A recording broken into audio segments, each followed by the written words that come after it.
Vamos lá então, investidor, vamos falar hoje sobre política cambial.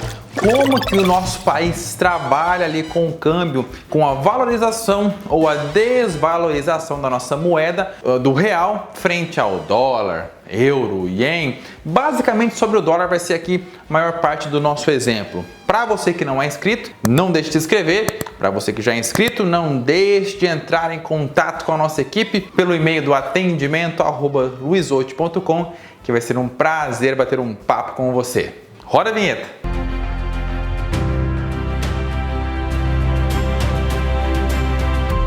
Vamos lá então, gente. Se você gostou desse vídeo, não deixe de dar o seu like. Se você não gostou, manda um e-mail pra gente com o seu feedback para nossa equipe, para nós crescermos com a sua contribuição. Vamos lá, vou falar com vocês hoje sobre a política cambial. O que é a política cambial, Luiz? De que forma que o nosso país, que praticamente o nosso governo, hoje é o Banco Central, eles dizem que o governo ele não está influenciando mais na política monetária praticada pelo Banco Central, conhecida como Bacen. Então, a política que o Bacen, que o Banco Central trabalha, ele diz mais ou menos para onde que o nosso dólar, nosso real, preço, o valor do nosso real, ele deve estar em comparação com moedas estrangeiras. Por exemplo, existe uma cotação entre dólar e real. Ele tem que te falar mais ou menos onde que vai ser um dólar equilibrado, entre R$4 e R$4,10, entre R$3,50 e R$3,60, entre R$3, R$2,90, bons tempos quando o dólar estava abaixo de R$3, né? Enfim, entendi, Luiz, mas por que o Bacen, que o Banco Central, sei lá, que o governo, ele precisa ter essas práticas, né, de ficar ali se metendo na cotação do câmbio, do dólar? Gente, não é que ele tem. Cada país ele assume uma política diferente. Existe a política cambial do câmbio flutuante, onde o país ele deixa que o câmbio ele flutue normalmente entre os compradores e vendedores, que o interesse do comprador e do vendedor que defina o preço ali a mercado. Essa aí, na teoria, né, é o modo mais confiável, onde o livre mercado ele precifica a moeda de determinado país. Existe um outro formato que é o câmbio fixo, mais conhecido popularmente aqui entre os participantes do mercado como câmbio sujo. O que é isso? De certa forma, o governo local de determinado país ele fica injetando ou retirando o dólar do mercado de maneira ativa. Para quê? Para manter um câmbio estável, onde ele não oscila muito para baixo, para cima e nem muito para baixo. Ou seja, onde a moeda local, vamos supor lá que seja R$1, tá? Nossa moeda, ele não vá muito para R$4, R$5, nem muito menos para R$2 ou R$1. Ele fica ali na média entre R$3, R$3,10, R$3,10 e não se mova, né? Seria um exemplo muito bom. Então, esse formato, gente, na prática, entre os principais economistas, não é muito confiável, porque o país ou o governo que possui essa prática, ele necessariamente precisa ter muita reserva. É verdade. Quer dizer, às vezes não. Então, se ele tem que ter muita reserva, tem que ficar injetando dinheiro toda hora ali dentro ou retirando para controlar o câmbio, é um pouquinho arriscado demais. Até que ponto as reservas de determinado país vão conseguir se manter fortes contra, por exemplo, um especulador muito poderoso? Se você verificar aí, historicamente, o próprio George Soros, que hoje é criticado por muita gente, mas enfim, como trader, ele tem um histórico muito bom, muito agressivo. Ele sozinho, com o seu Quantum Fund, que era uma equipe que fazia parte da gestão do fundo de investimentos dele, sozinhos, esse grupo quebrou o banco inglês. Se você pesquisar aí, tem o trade do George Soros contra o Pound, que literalmente ele quebrou o banco inglês e teve um lucro lá de 1,5 bilhão em pouco menos de uma semana. Então, existe a possibilidade. E quando o câmbio ele é sujo, o câmbio ele é fixo, é muito mais fácil desses traders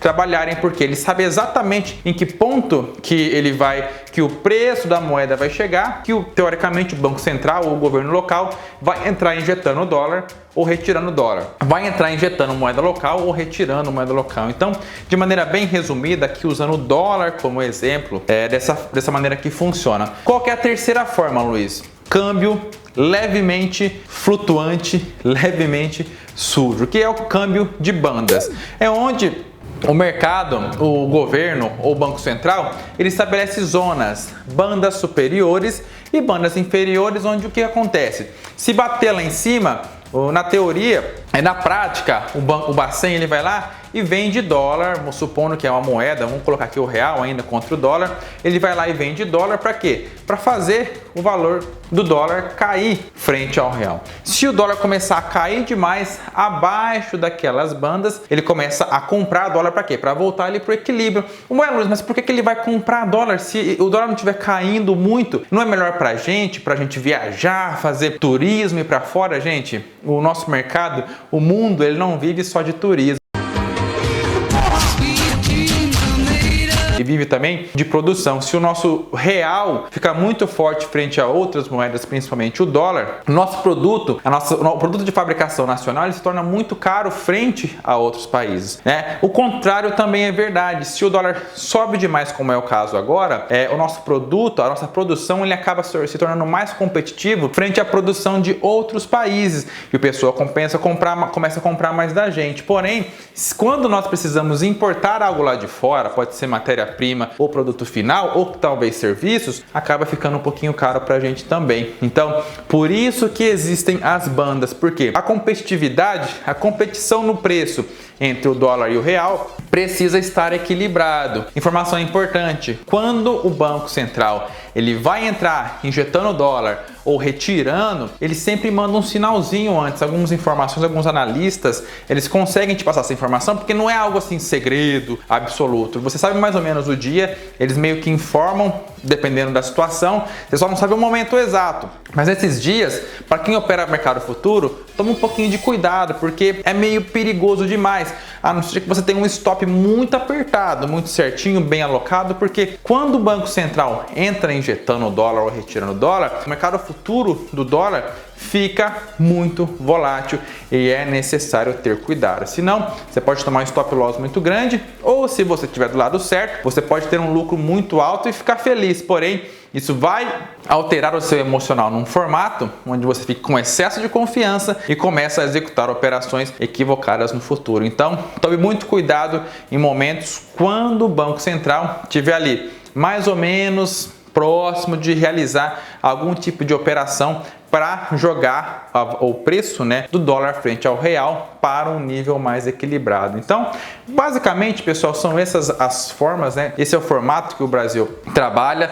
Não são todos os países que fazem dessa forma, mas teoricamente é o que funcionou para o Brasil, é o que está funcionando. Em alguns momentos ele entra, em alguns momentos ele deixa o câmbio flutuar normalmente. O Brasil hoje possui muita reserva para segurar ali uma alta muito forte do dólar, porém não adianta, o Banco Central não pode ficar entrando ali infinitamente, jogando o dólar para baixo, como foi o caso agora. Alguns investidores, alguns traders perguntaram por que o Banco Central não injeta dólar para o valor do dólar cair, porque isso não é uma queda natural, isso seria uma queda fake. Não é que outros países, outras nações estão com interesse no nosso produto e por isso entrou mais dólar aqui dentro e o dólar começou a cair. Isso seria uma queda fake, então é muito fácil do Banco Central injetar dólar ali, o dólar cair e depois de 1 ou 2, 3 dias ele voltar a subir novamente, simplesmente a gente gastar a nossa reserva, a reserva do Brasil à toa. Então, de maneira prática, é isso, legal? Eu espero que vocês tenham gostado aqui do nosso vídeo. Dúvidas?